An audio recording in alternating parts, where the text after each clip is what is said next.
Beating up your parent, never a good thing. If you feel as though your parent has not been the best of parents to you, you're an adult. That means that, you know what, mom, dad, you were not a parent to me. So I'm no longer going to have any contact with you. But to fight with your parent, that's a no-no. Think about it. What if one of your children were to start beating you up? It's not a good thing. Some stories hurt to hear, but they matter. In one of the most emotional cases yet, a 25-year-old mother of 3 just weeks postpartum after giving birth in jail stands before Judge Boyd, facing a third-degree felony for assaulting her own mother. She pleads no contest, hoping for probation. But as the disturbing details unfold, Judge Boyd raises serious concerns about her explosive anger, past behavior, and fitness as a parent. This case isn't just about responsibility, healing, and whether someone can truly change before another child gets caught in the crossfire. After reviewing State's Exhibits 1 and attachments, the court will find there is sufficient evidence to find you guilty. The court will defer finding of guilt as you apply for deferred adjudication. Are we proceeding with sentencing? We are, Your Honor. I do have one ask. Yes. Ms. Adams is in yellow because she recently had a baby a month ago at the jail. So she's currently not working right now. We were wondering if the court would consider probating any of that fine, $1,500. That was my big ask because she's getting back on her feet as far as, when she's out. And we're asking the court to grant her application for deferred and to allow her to do the TAP evaluation outside of jail. All right. I'll probate the entire fine. So here's my question. I read this police report. Why are you hitting on your mom? Your Honor, it was honestly, she assaulted my dad and I kind of acted on fear, heard my dad screaming, so that's the reason why I kind of assaulted my mom. Well, that's not kind of, and it doesn't mention that in here. And what, your father, is that Mr. Adams? Yes. All right, that's not what he says in this police report. Well, that's what happened in the true situation. Why are you living with them? At the time I was staying with them because my dad had lost his Social Security and my mom was the only one that had Social Security, and I was trying to be my dad's provider. So that was that situation, and money became an argument in that. No, that's not what she's saying. She's saying you wanted to lay in bed with her, and she said no. Your Honor, I have my own air mattress. I didn't have to lay with my mom. So, do you want a jury trial? Because it's sounding like, counsel, she's saying none of this is true, because in the report, it says that your mother had a swollen, busted, and bloody lip, that the officer immediately noticed it. She declined medical attention, and she stated that you had been staying at the motel with them. Victim states that you and her do not get along. It says that you went to lay in the same bed as the victim, and the victim told you to get up and move, and that caused an argument. Victim stated that she attempted to leave the location multiple times, but the suspect, that's you, was not allowing her to walk out the room. Suspect pushed victim multiple times away from the door, then punched her in the face one time with a closed fist. Suspect then grabs the witness's cell phone from the bed and fled the location. Witness 1 witnessed the assault and stated that suspect did push the victim and punch her in the face. Witness is disabled and bedridden. Victim provided information on suspect, and after running her information through CAD, it was determined she had a prior conviction of family violence. Then, are you saying that you didn't take your father's cell phone? It was mine, and I had literally just got paid that day, so that's the only reason why I took my phone back. All right, they're saying it's his phone because they said I contacted the suspect over the phone with the phone number provided. That was witness's cell phone. And it says, you state I'm not coming back to the location, and I did not assault the victim. And it says in here that you told them that the victim purposely hit herself to make it look like she was assaulted. And now you're telling me something different. I didn't call on saying that she hit herself. I admitted to the police officer on the phone that I did assault. No, That's not what this says, unless you're telling me the police officer just like, let me make something up in this story and put in here that she said she never hit her and that the victim hit themselves. Judge, I've had extensive conversations with Ms. Adams about the particular situation. And while there's some dispute about the factual situation, overall, what it boils down to, and Ms. Adams agrees, is that she did hit her mother. That did occur. Circumstances around it are a little fluid, but overall, she does want the court to proceed with deferred adjudication, and she believes she can be quite successful on deferred. How old is your mother? She was born in 75. All right, how old are you? 25. You shouldn't be hitting on your parents. You shouldn't be hitting on anyone. And honestly, because you have a previous conviction for assault, I don't even know why you should be trusted around children, honestly, because it appears that you have a temper. And that hasn't been sufficiently addressed because you're here for another assault. It's another family assault.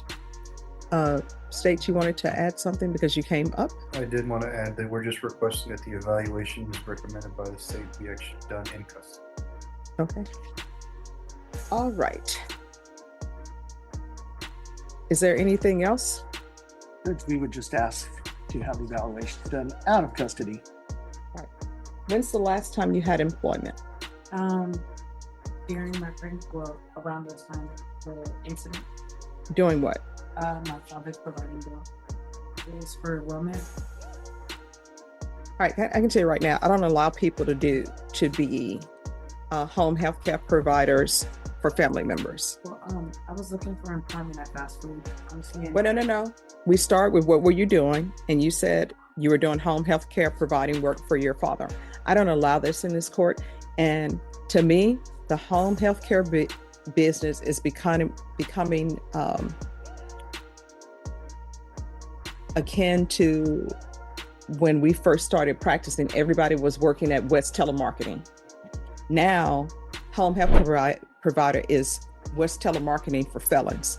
I don't allow people who are on felony probation to be home health care providers. They need to get a job. And home health care providers need to quit just looking at the bottom dollar where they're making a lot of money. Then they just hire random people to come in and watch people. Oh, you can watch them and we'll pay you $10 an hour. And then other things ended up happening. There's no way you should be in charge of caring for anybody because you have a temper that you cannot control.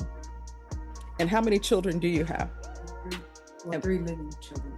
I'm sorry? 3 living children. All right, and what are their ages? I have a 4-year-old, a 2-year-old, a 1-year-old, and then a 1-month-old. And who are they with now? Right now they're with dad's custody. All right, what does that mean they're in dad's custody? Was there a hearing? He has legal custody, or you're just like, hey, I'm going to jail, here you go? Well, he's on the birth certificate and I'm incarcerated, so they stay with him and his mom due to my living situation with my mom. All right, so that tells me that the grandmother's taking care of these children. I don't know why people continue to have children and then they want somebody else to take care of them.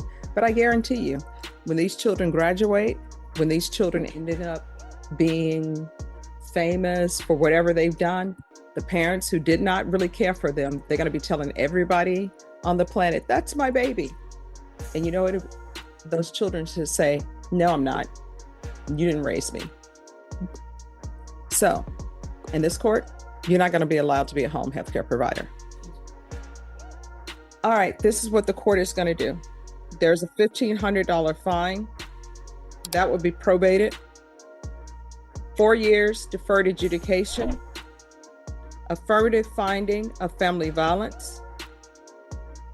There's to be no contact with Norma Casillas, Cassallas, and Tory, Tory, Adams.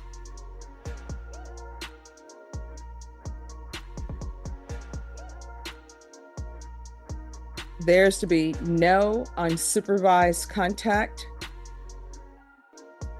with minors,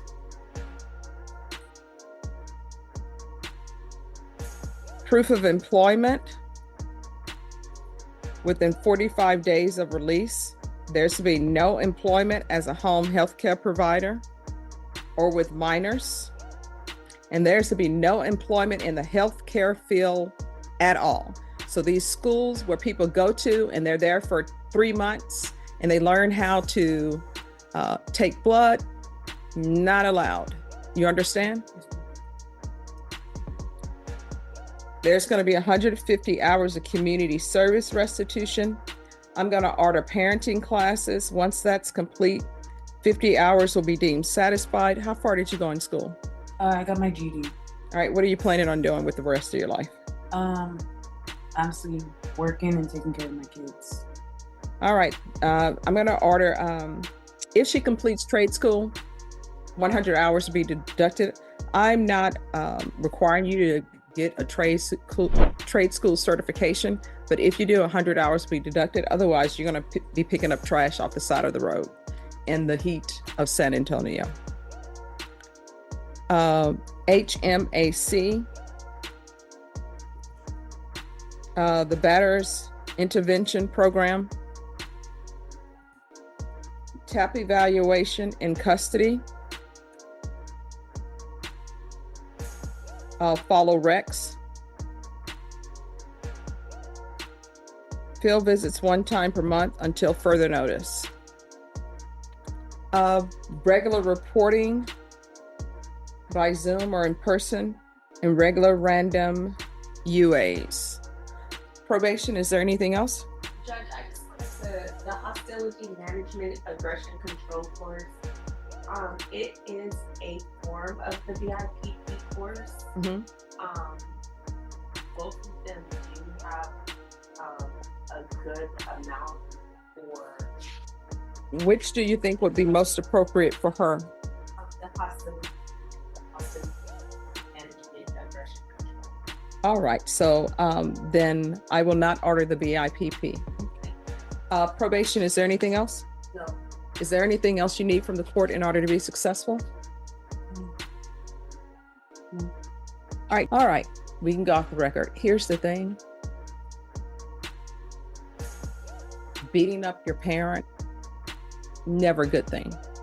If you feel as though your parent has not been the best of parents to you, you're an adult. That means that, you know what, Mom, Dad, you were not a parent to me, so I'm no longer going to have any contact with you.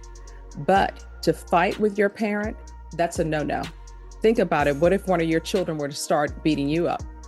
It's not a good thing. You need to watch the movie called Imitation of Life. It's not so much about her being physically abusive to her mom, but she was emotionally abusive to her mom. Then when her mom dies, guess what? She is running down the street, crying, telling everybody who will listen, that's her mom. We only have our parents for a small window on this planet. And trust me, if your parents are here till they're 100, it's still never enough time. So you're gonna have to change your ways, you understand? All right, good luck to you. Judge Boyd didn't sugarcoat a thing. We don't get to choose our parents, she said, but we do choose how we react to pain. When violence becomes a pattern of untoward, the people who raised us, the court, doesn't just issue punishment, it tries to interrupt the cycle. So what do you think? Can someone who lashes out at their own parents still raise their children with love and stability? Drop your thoughts in the comments, and be sure to like and subscribe to Courtside Legends, where real cases reveal the hardest truths.